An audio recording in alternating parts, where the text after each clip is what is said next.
Hi, I'm Josue Benavides, and I'm a design director on Spider-Man 2. I'm Aaron Espinoza, and I am the Advanced Senior Community Manager at Insomniac Games. When I first picked up the DualSense Edge controller, it had a real weight to it, which I really enjoyed. I like the feeling of the weight in my hands.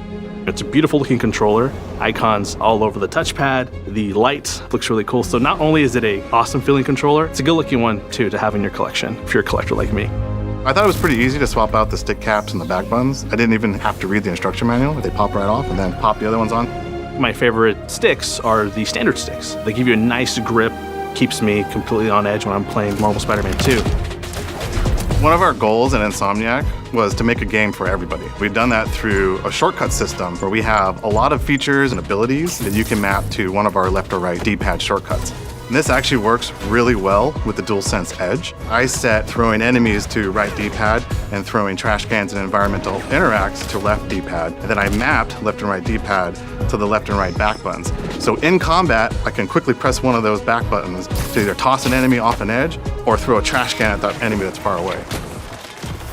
In addition to having a really great story, in addition to having really great gameplay, people just love to take really good photos. I'm a big virtual photographer when it comes to Marvel Spider-Man. As I'm moving through the city or I'm trying to capture a really cool shot, every second counts for every frame of animation.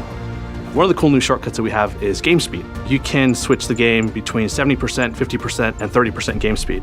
So I usually have it at 30%. I'll switch over the back buttons to one of our shortcut keys. Setting up the DualSense Edge controller through the UI was very seamless. The UI menu shows you the controller layout, and it's really quick. You can just select one of the buttons and go through the options of what button you want to reconfigure. So it's 30% and then photo mode. Those things work cohesively together to capture even better photos. I actually like having two different profiles that I switch between. I've got one profile for combat, and I've got one profile for traversal. The DualSense Edge actually allows you to do some fun stuff in traversal. I'm able to map the jump button to the left back button and our web wing button to the right back button. I've got swinging and I've got point launching on the triggers, but then I can also use web zip or I can use web wings with the back buttons. And so you can swing around, you can start web wings, and you can do all these things without having to take your thumbs off the sticks. I've been really inspired by the community. I've been watching a lot of their videos lately and just seeing how fast they can move through the city. The way that they're turning a corner and thwip, doing corner tether, going straight into web wings. The more efficient you are at traversal, the faster you go. And Marvel Spider-Man 2 is really freaking fast. So you want to achieve those max speeds as much as possible. And the controller has helped me do that a lot.